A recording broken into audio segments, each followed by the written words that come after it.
The factory of the forgotten. I'll be honest.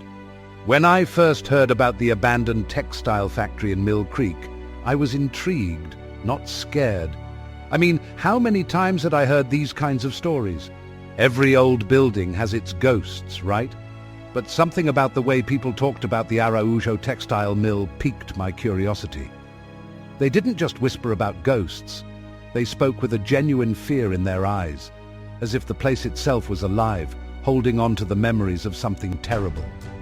My friends and I, Anna, Mark, Jenna and I, had this crazy idea to document haunted places for a web series. We'd done it before. Old mansions, creepy forests, even an abandoned asylum once. But the factory, well, it felt different from the start. There was an air about it, a heaviness that seemed to settle over us the moment we decided to go. We arrived on a gloomy Saturday afternoon. The clouds were thick and grey, hanging low in the sky like a shroud. The factory loomed ahead of us, its broken windows and crumbling walls covered in vines and rust. It looked like a gaping mouth, ready to swallow us whole. The wind howled through the broken windows, carrying with it a low, mournful whistle. It felt like a warning. I turned to the others, trying to keep the nervousness out of my voice. "All right, let's get started. Anna, you take the main building with Jenna. Mark and I will head to the loading docks." They nodded, though I could tell they were feeling the same unease I was. As we pushed open the old, rusted gate, it gave a high-pitched screech that echoed through the empty lot. "This place gives me the creeps," Mark muttered, glancing around. It feels like it's watching us. I laughed, though it came out a bit shaky. "It's just an old factory, Mark. Nothing here but rust and decay." But as soon as we stepped inside, I felt it. The air grew colder, and a smell hit me, a smell I can't quite describe. It was a mix of mildew, burnt metal, and something else. Something that made my stomach twist. We walked through the dark, empty hallways, our flashlights casting long, dancing shadows on the walls. The machines, long silent, seemed like giant skeletal beasts waiting to come to life. I kept my camera rolling, documenting everything. "This place is huge," I said into the mic. "It must have been bustling back in the day." We made our way deeper into the factory, moving past the old weaving machines. The silence was heavy, almost suffocating. It felt like something was pressing down on us, squeezing the air out of our lungs. Then I heard it. A faint sound at first, like metal scraping against metal. I stopped and held up a hand. "Did you hear that?" I whispered. Mark nodded, his eyes wide. Yeah, it sounded like something moving. We stood still, listening. The sound grew louder, more rhythmic. It was the unmistakable clatter of an old loom working, a sound that shouldn't be possible in a place where everything had been shut down for decades. That can't be," I started, but my words trailed off as I noticed the machines. They were moving, slowly, but definitely moving. The looms were turning, the wheels spinning. Dust hung in the air, catching the beam of my flashlight. Okay, this is officially creepy.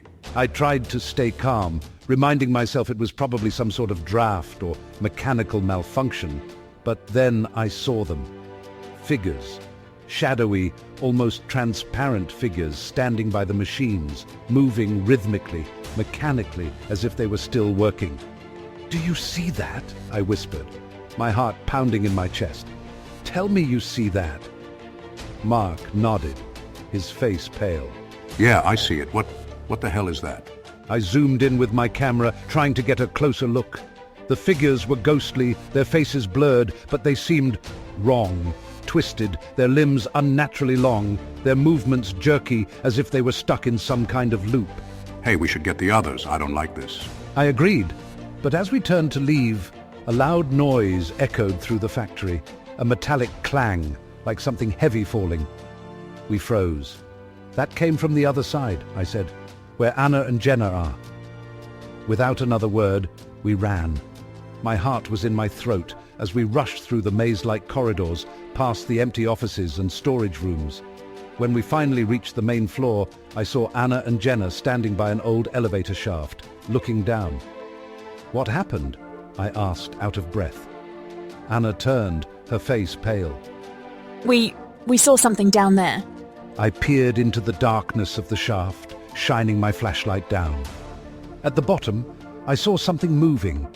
A shadow, shifting and twisting, almost like it was trying to crawl up the walls. What the hell is that? Jenna whispered. Before I could answer, the shadow seemed to rise, taking shape. It looked like a person, but distorted, its limbs too long, its head twisted at an unnatural angle. And then it started to climb, slowly, steadily, up the side of the shaft. "Run," I said, my voice barely a whisper. "Run!" We turned and bolted, our footsteps echoing in the empty factory. I could hear something behind us, something scraping and dragging across the floor, getting closer and closer.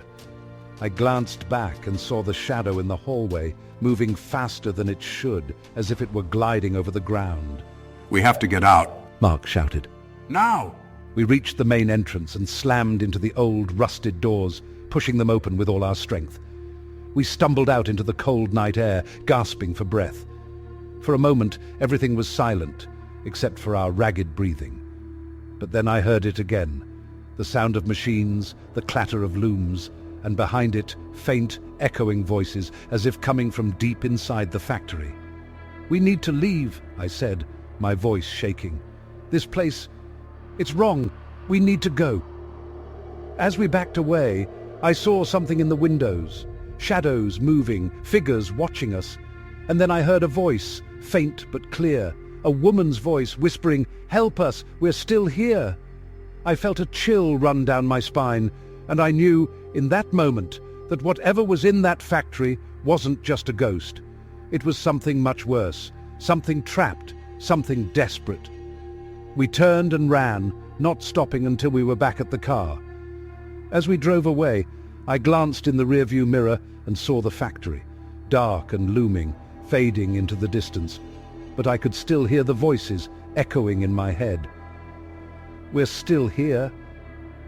And I knew, deep down, that they would never leave. The forgotten hospital. I don't know what made me do it.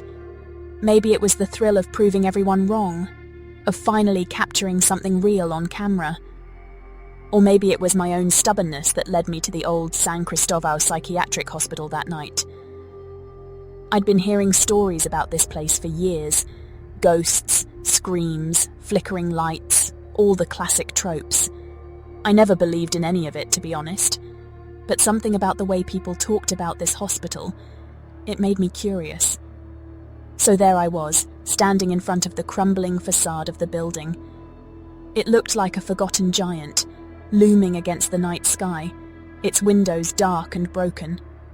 I tightened my grip on my flashlight, feeling a chill run down my spine despite the warm New York night. The gate was locked with a rusty chain, but I found a gap in the fence where the metal had rusted away. I slipped through, my heart pounding with a mix of fear and excitement. "Here goes nothing," I muttered to myself, stepping onto the overgrown pathway leading to the main entrance. The weeds tugged at my ankles, and the smell of mildew and rot filled the air. I pushed open the heavy wooden door, which creaked loudly, echoing through the empty lobby. Inside, the darkness seemed to swallow the light from my flashlight. The air was thick and heavy, carrying a scent of decay that made my stomach turn. I took a deep breath and switched on my EVP recorder, speaking softly into the mic. "This is Mariana, entering the San Cristobal Psychiatric Hospital," I whispered, my voice barely more than a breath. "Let's see what all the fuss is about." The silence was absolute, the kind that makes your ears ring. I moved further into the building, stepping over broken tiles and debris. The reception desk lay overturned, papers scattered across the floor. I knelt down to pick one up. It was an old patient record, the ink faded and the paper yellowed with age. I shivered, not from the cold, but from the thought of what must have happened here. I continued down the long hallway, the light from my flashlight flickering slightly. My footsteps echoed, a lonely sound in the vast emptiness. Every door I passed was either locked or boarded up, as if trying to keep something in or out. I couldn't help but feel like I was being watched. "All right, spirits," I murmured, half joking. "If you're here, now's your chance. Show me something real." A sudden noise made me jump. A soft creaking, like a door slowly opening. I swung the flashlight around, my heart racing, but saw nothing. Just the wind, I told myself, trying to stay calm. Just the wind. I made my way to the left, toward the psychiatric wing. As I reached the door, I hesitated. It was slightly ajar, and I could see a dim light flickering from within, as if someone was there. My pulse quickened, and I pushed the door open with a shaky hand. The hinges groaned like a wounded animal. Inside, the air was thick and musty. The walls were lined with old padded cells, their doors hanging off their hinges. A faint light seemed to be coming from deeper inside, a pale, sickly glow. I moved closer, feeling the temperature drop with each step. "Is someone there?" I called out, my voice sounding too loud in the silence. No answer, just the soft flickering of light. I crept forward, peeking around the corner. That's when I saw it. A figure stood at the far end of the corridor, a man in an old, tattered hospital gown. His back was to me, his head bent down as if he was whispering to someone, or something. I froze, my breath caught in my throat. "Hello?" I called out again, but the figure didn't move. I stepped closer, my flashlight aimed at his back. Are you okay?" Slowly, the figure turned. His face was pale and gaunt, his eyes sunken deep into his skull, and his mouth was open, but no sound came out. He lifted a trembling hand and pointed directly at me. Help us. He rasped, his voice thin and filled with despair. We're still here, still trapped. I stumbled back, my heart pounding wildly in my chest. What? What do you mean?" I stammered, but before I could say more, the figure dissolved, melting into the shadows like smoke. "Jesus Christ," I whispered, backing away. What the hell was that? The light flickered and died. I was plunged into darkness, and for a moment I felt completely alone, surrounded by an oppressive, suffocating presence. I fumbled for my flashlight, the beam shaking as I tried to steady my hand. I heard footsteps behind me, slow and shuffling. I turned the flashlight around, the beam catching glimpses of movement. "Who's there?" I demanded, my voice breaking. "Show yourself!" A shadow crossed the light, moving fast, then slow, then fast again. It darted behind one of the doors, and I heard the unmistakable sound of metal scraping against the floor. "Mariana, you idiot," I muttered to myself. "You should have stayed home." I took a step back, and suddenly the door at the end of the hall slammed shut with a deafening bang. I jumped, my heart leaping into my throat. I turned and ran, my footsteps echoing down the corridor. The sound of dragging feet followed me, getting louder and closer. I reached the main lobby and looked around frantically, trying to find an exit. The front door was still ajar, but as I ran toward it, it slammed shut with a force that shook the walls. I skidded to a stop, my chest heaving with panic. "No, no, no," I muttered, yanking at the door handle. It wouldn't budge. I felt trapped, like a rat in a cage. And then, the whispering started. Soft at first, like a breeze through the trees, but growing louder, closer. Voices, dozens of them, all around me. "Let us out. Please, help us. We don't want to be here." I spun around, the flashlight darting over the walls. Shadows moved. Figures flickered in and out of existence. A woman in a white gown, her face twisted in agony, reached out to me. "They did things to us. Terrible things." I backed away, my hands trembling. I don't understand. I can't help you." More figures appeared, their faces gaunt and hollow, their eyes black pits of despair. They moved closer, reaching for me, their hands clawing at the air. I felt something cold wrap around my wrist, a hand, icy and skeletal. I screamed, pulling away, but the grip tightened, dragging me toward the darkness. "No! Let go of me!" I shouted, trying to wrench free. But then I heard a voice, soft and clear amid the chaos. Come to the basement. Find the truth. The grip on my wrist loosened, and I stumbled back, gasping for breath.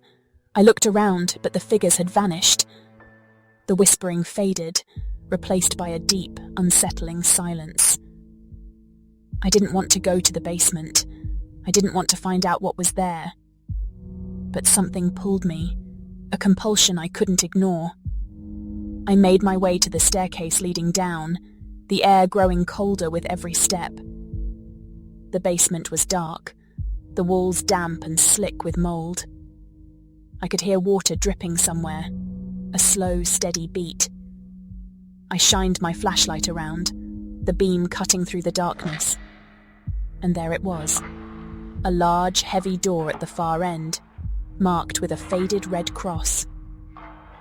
I felt my stomach drop. This was it. This was where they had done their treatments. I pushed open the door, and the smell hit me, a stench of decay and death, so strong it made me gag. Inside, I saw old medical equipment, rusted and broken, covered in dust, and in the center of the room, a chair stained with dark, dried blood. I approached slowly, my heart pounding. The air felt thick, heavy, as if filled with the weight of 1,000 screams. I could feel eyes on me, watching, waiting. And then, I saw it. The shadows moving on the walls, forming into shapes, figures. Faces of patients, their eyes wide with fear, their mouths open in silent screams. "We are still here," the voices whispered, coming from everywhere and nowhere. "We are still waiting." I backed away, my breath coming in short, panicked gasps. "I have to get out of here," I whispered to myself. "I have to." But as I turned to leave, I saw her, the figure of a young girl standing in the doorway. Her hair was tangled and matted, her dress torn and dirty. She looked up at me with wide, pleading eyes. "Help me! Please help me!" I hesitated, my heart breaking. How can I help you?" But before she could answer, the door slammed shut and the lights flickered. I was plunged into darkness once more, the voices growing louder, more desperate. "Help us! Save us! Don't leave us here!" I ran, not caring where I was going, just needing to get away. I reached the stairs and climbed them 2 at a time, my breath ragged, my heart pounding in my chest.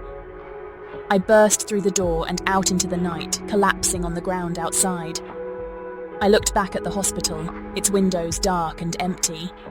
But I could still hear the voices, still feel their presence. I knew I could never go back, but I also knew I would never forget what I'd seen. Those souls were trapped, lost in their torment, and they would be forever waiting for someone to set them free. And I would be haunted by them for the rest of my life. The abandoned school. I don't know why I didn't listen to them. Everyone in Mill Creek warned me not to go up there. "Stay away from the old school on the hill," they said. "It's not safe. The children, they never left." But curiosity is a stubborn thing, and the stories intrigued me too much to ignore. As a new teacher in this small town, I wanted to understand the place, its people, and its past. Maybe that was my mistake. It was late afternoon when I finally made my way up the winding path to the old Mill Creek Elementary School. The sky was heavy with grey clouds, threatening rain, and a cold wind blew through the twisted trees that lined the hill. I pulled my jacket tighter around me, glancing back at the town below, which seemed so far away now. The closer I got to the school, the quieter everything became. Not even the birds dared to sing. "All right, Emily," I muttered to myself, trying to calm my nerves. "It's just an old building." There's nothing to be afraid of. But as soon as I saw the school, I felt a shiver run down my spine. The building stood there, dark and imposing, its walls cracked and covered in moss. Most of the windows were broken, gaping like empty eyes. The iron gate at the entrance was ajar, creaking softly in the wind as if inviting me to step inside. I hesitated for a moment, hearing the faintest sound of children laughing, but when I looked around, there was no one in sight. "Hello!" I called out, my voice echoing back to me from the empty windows. "Is anyone there?" No answer, just the wind rustling through the trees. I shook my head, feeling silly for being so jumpy, and pushed the gate open. It swung wide with a loud screech that sent a flock of birds into the sky. I took a deep breath and stepped inside, my footsteps crunching on the overgrown gravel path leading to the main entrance. As I crossed the old playground, I noticed the swings moving slightly, though there was no breeze strong enough to cause it. The rusty seesaw was tilted, one end on the ground, the other in the air, as if someone had just been playing on it. I felt my stomach tighten, but I forced myself to keep moving. "This is ridiculous," I whispered, trying to steady my nerves. "There's no such thing as ghosts." The front door was partially open, and I pushed it the rest of the way with a gentle nudge. It creaked loudly, revealing a dimly lit hallway. Dust motes danced in the beams of light filtering through the broken windows. The smell of damp and decay filled my nose, and I gagged slightly. I turned on my flashlight and stepped inside, the wooden floor creaking under my weight. "Okay, just a quick look around, and then I'm out," I promised myself. "No big deal." As I walked down the corridor, I peeked into the old classrooms. Desks were overturned, chalkboards still had faint scribbles, and the walls were covered with peeling paint. In one room, I found drawings pinned to the walls, crude sketches of children and adults with faces that were more like skulls than anything else.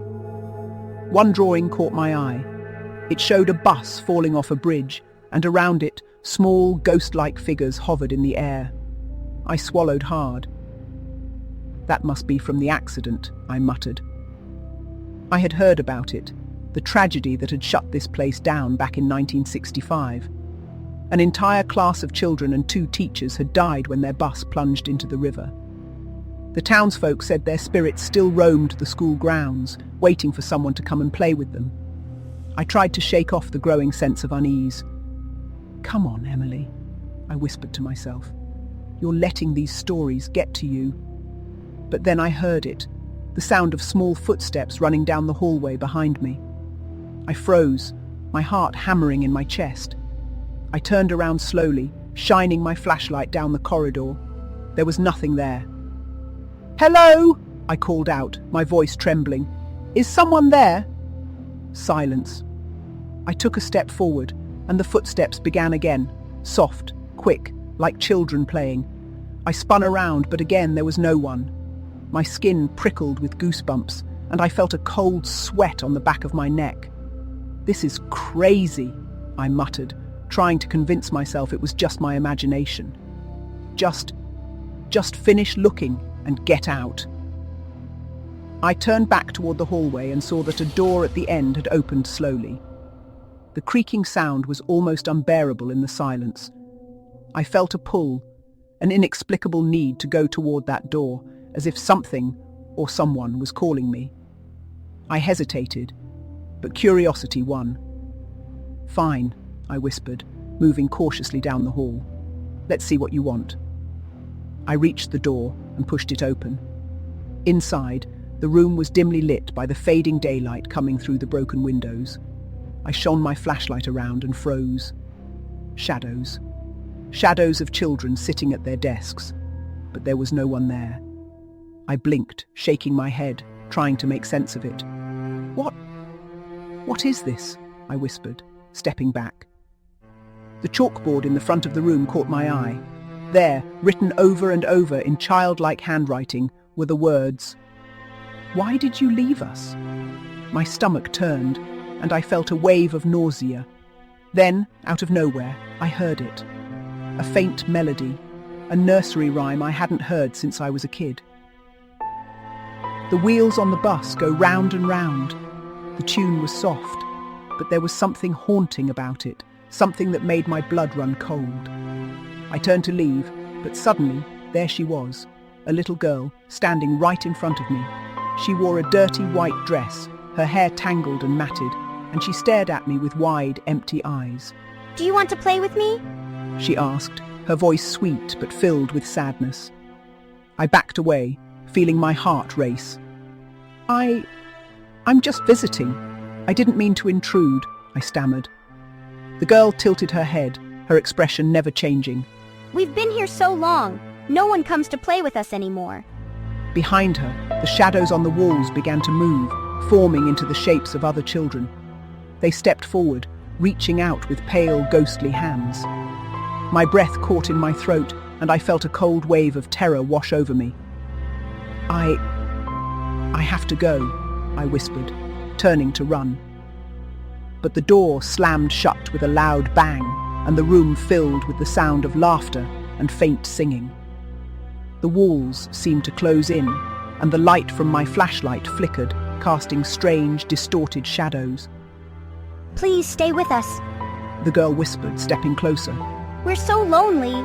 The other children moved closer, their eyes dark and hollow, their faces expressionless. I could feel their cold breath on my skin, their fingers brushing against my arms. No! Get away from me! I shouted, yanking the door open and rushing back into the hallway. I could hear their laughter following me, the sound of tiny feet running after me. I sprinted toward the entrance, but the path was now shrouded in a thick mist. My legs felt heavy, my breaths coming in ragged gasps. I pushed myself harder, desperate to get out, to escape whatever nightmare I'd stumbled into. When I finally reached the gate, I turned back one last time. The children were standing at the top of the steps, watching me. Their faces were pale and expressionless, their eyes dark and haunting. The girl in the white dress raised her hand and waved slowly. Come back and play with us, she whispered, her voice carried by the wind. I ran. I didn't stop until I was back in town, my heart pounding in my chest. I knew I'd never return to that school, but the memories of that day haunt me in my dreams. I wake up in the middle of the night to the sound of that same nursery rhyme. The wheels on the bus go round and feel the presence of the children in my room, as if they had followed me home. Mill Creek Elementary School still stands, but no one dares to go near it. They say that on nights with a full moon, the children come out to play, waiting for someone to join them, hoping for company, hoping for release from the endless loop they are trapped in. The Theater of Lost Souls. You know those places that just give you a bad feeling the moment you lay eyes on them? That's exactly how I felt when I first saw Whitmore Theater.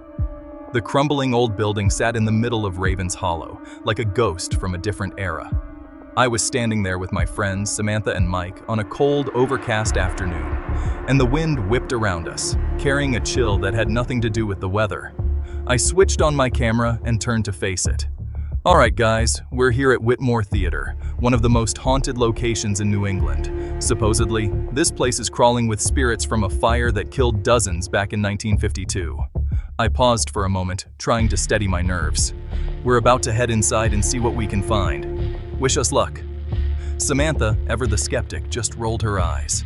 You know this is all just nonsense, right? She said with a smirk. People make up these ghost stories to scare themselves. I bet there's nothing in there but rats and dust. Maybe, I replied, though my gut was telling me otherwise. There was something off about the place, something that made the hair on the back of my neck stand on end. Mike, our tech guy, fiddled with his gear. Let's just get this over with. He muttered, glancing nervously at the theater's dark, gaping entrance. We pushed open the heavy wooden door. It groaned like a dying man, the sound echoing through the empty lobby beyond. I could feel the tension in the air as we stepped inside. The light filtering through the cracked windows cast strange, distorted shadows on the walls, and the floor was littered with pieces of plaster and shards of glass. Wow, this place is really something. We moved deeper into the theater, our footsteps echoing off the walls. The further we went, the colder it seemed to get. I pulled my jacket tighter around me, trying to shake off the growing sense of unease. I could hear the soft shuffle of our shoes against the old carpet, mixed with the faint sound of something else. Something that I couldn't quite place. "Do you hear that?" I asked, stopping suddenly. Samantha and Mike paused, listening. I don't hear anything. Mike replied, shrugging, but I could see the way his eyes darted around, scanning the shadows. We continued toward the main stage. The red curtains, or what was left of them, hung in tatters, swaying slightly as if moved by an unseen hand. I felt a chill run down my spine. "Let's check out the backstage area," I suggested, trying to keep my voice steady. Right, because that's where all the ghosts hang out, right? Backstage? Ignoring her, I led the way behind the curtain. The dressing rooms were small and claustrophobic, their mirrors cracked and coated with dust. As we moved further in, something caught Samantha's eye. She called, holding up an old faded photograph. Hey, check this out. I moved closer, shining my flashlight on it. The photo showed a group of actors in period costumes, smiling for the camera. But there was something strange about it. In the background, barely visible, was the figure of a woman in white, her face turned directly toward the lens, her expression hauntingly sad. "Who the hell is that?" I murmured, feeling a shiver run down my spine. I don't know. Samantha replied, a hint of nervousness in her voice. But it looks like she's staring right at us. At that moment, I heard it again, whispering, faint and distant, like a conversation carried on the wind. I spun around, shining my flashlight into the darkness. "Did you guys hear that?" Mike nodded slowly. Yeah, I heard it. It sounded like voices. Before I could say anything else, the old theater lights suddenly flickered on, one by one, bathing the entire stage in an eerie, pale light. I jumped back, my heart pounding in my chest. "What the hell?" I breathed. Samantha's face had gone white.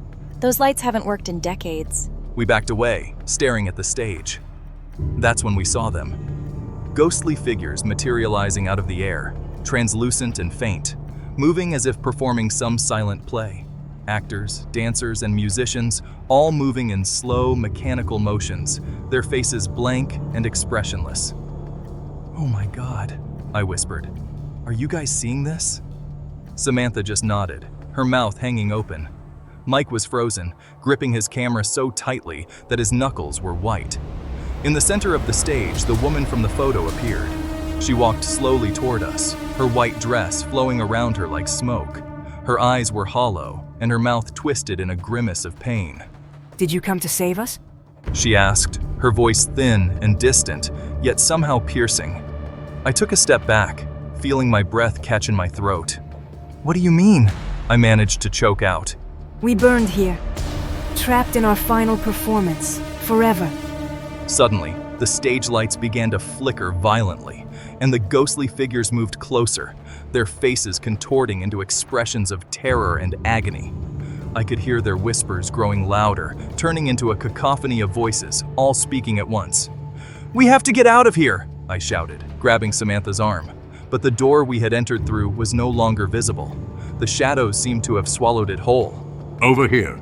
Mike yelled, pointing to a side door that was partially ajar. We bolted for it, the voices growing louder and more frantic behind us. As we reached the door, it slammed shut in our faces with a deafening bang. "No, no, no!" Samantha yelled, frantically pulling at the handle. Open, damn it! Behind us, the figures on the stage seemed to float closer, their eyes wide and empty, their mouths opening in silent screams. The woman in white reached out toward us again, her voice now filled with desperation. "Don't leave us, please!" I felt something brush against my shoulder, like an icy hand. I spun around, but there was nothing there. "Guys, we need to find another way out," I gasped, trying to keep my voice steady. We turned and ran down a narrow hallway, the walls closing in around us. I could hear footsteps echoing behind us, but when I glanced over my shoulder, all I saw were shadows. Shadows that seemed to be reaching out, trying to pull us back. At the end of the hallway, we found a staircase leading up. "Go! Go!" I urged, practically pushing Kyle and Mike up the steps. As we reached the top, I saw a door that led to the roof. I grabbed the handle and yanked it open, feeling a rush of cold air hit my face. We stumbled out onto the rooftop, panting and sweating, but safe. For now. Behind us, the door slammed shut, and I could hear the faint sound of applause. I looked over the edge of the roof and saw the audience, filled with ghostly figures, all clapping and cheering. I felt my heart skip a beat. "We need to leave," I whispered. "We need to get out of here now." We climbed down the fire escape and ran as fast as we could, not stopping until we were far from the theater. When we finally looked back, the lights were still on, and in the window, I could see the woman in white, her eyes following us, waiting for us to return. I never went back to Whitmore Theater after that day, but sometimes, in the dead of night, I hear the sound of applause echoing in my ears, and I can still feel those cold eyes watching me, waiting for me to come back. The Phantom Station. I'm not easily scared. As a journalist, I've spent years chasing stories in some of the creepiest, most desolate places imaginable. But the night I decided to explore the abandoned Pinewood Station, I felt something I hadn't felt in years: dread. It was around 10 p.m. when I arrived at the old railway line that snaked through the hills of the Appalachians. The fog was thick, hanging low over the tracks like a heavy curtain. I parked my car just off the road, grabbed my flashlight, camera, and recorder, and set off down the overgrown path that led to the station. Locals had warned me about Pinewood Station. They called it the Ghost Station. According to them, on foggy nights, you could hear the whistle of a train that hadn't run in over a century. They swore the place was haunted by the souls of those who had died in a tragic train crash in the early 1900s. But I didn't buy it. I figured it was just another ghost story, another tale to keep kids and curious people like me away. As I walked, the fog grew thicker and the air grew colder.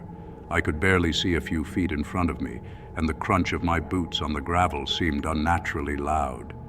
"Just keep going," I whispered to myself, trying to shake off the unease that had settled in my stomach. After a few more minutes, I finally saw it. Pinewood Station. It was a crumbling, forgotten structure, half hidden by the fog and overgrown vines. The roof was sagging, and most of the windows were shattered. The old sign, barely hanging on by a rusty nail, creaked softly in the wind. I switched on my camera and started recording. "All right, here we are at Pinewood Station," I said, my voice barely above a whisper. "Locals claim this place is haunted by the spirits of a train crash that happened over 100 years ago. Tonight, we're going to find out if there's any truth to those rumors." I walked toward the platform, shining my flashlight around. The beams of light cut through the fog, revealing a desolate scene. Weeds grew up between the cracks in the concrete, and the old ticket booth was rotting away. The only sound was the wind whispering through the trees. I moved closer to the tracks, carefully stepping over the rusty rails. "Nothing here," I muttered, feeling a bit disappointed. "Just an old forgotten station." But then I heard it, the faint sound, so distant that I almost thought I'd imagined it. A whistle, a train whistle. I froze, my heart pounding in my chest. "No way," I whispered, turning up the volume on my recorder. "That can't be." The sound grew louder, clearer. It was unmistakable now. The long, mournful whistle of a train, coming closer. I turned my head, looking down the tracks into the thick fog. The air was suddenly colder, and I could feel the ground vibrating beneath my feet. I took a step back, my mind racing. This has to be a prank, I thought. But who would go to such lengths in the middle of nowhere? "Hello?" I called out, my voice echoing back at me. "Is anyone there?" No answer, just the fog and that whistle getting louder and louder. And then, out of the mist, I saw it. A train, a massive, old-fashioned steam engine, chugging down the tracks toward me. I blinked, convinced I was seeing things, but there it was. The train was barely visible, like a shadow moving through the fog, but I could see the dim glow of its headlight cutting through the darkness. I stumbled back, almost tripping over my own feet. "What the hell?" I muttered, raising my camera to capture the impossible sight. The train was moving slowly, its wheels screeching on the rusty tracks, and as it drew closer, I could see figures inside. Passengers dressed in old-fashioned clothes staring out of the windows with blank expressions. Their faces were pale, almost translucent, and their eyes were dark and hollow. Oh my God. I breathed, my hands shaking as I held the camera. This can't be real. The train slowed to a stop right in front of me, and for a moment everything was silent. Then, with a loud creak, the doors slid open. I held my breath, waiting, watching. A figure stepped out, a man in a conductor's uniform, his face partially obscured by the brim of his cap. He raised a lantern, its dim light flickering in the fog. All aboard for the final journey. He called out, his voice low and gravelly, echoing through the night air. I felt a chill run down my spine. No, this isn't happening, I whispered to myself. This can't be happening. The conductor turned his head, and for the first time, I saw his face. His skin was pale, almost gray, and his eyes were empty, hollow, like they were missing something essential. He stared directly at me, and a slow, eerie smile spread across his face. Come on now, He said softly, beckoning with one hand. we've been waiting for you. My feet felt like they were glued to the ground. I couldn't move, couldn't breathe. The conductor took a step closer, and I could hear a faint buzzing sound like static, growing louder in my ears. Suddenly, a hand grabbed my shoulder. I spun around, startled, but there was no one there. "Who's there?" I shouted, my voice breaking with fear. I turned back to the train, but the conductor was gone. In his place stood a woman, dressed in a long white gown. Her hair hung around her face in wet, tangled strands, and her eyes were filled with a deep, aching sadness. Have you seen my son? She asked, her voice barely more than a whisper.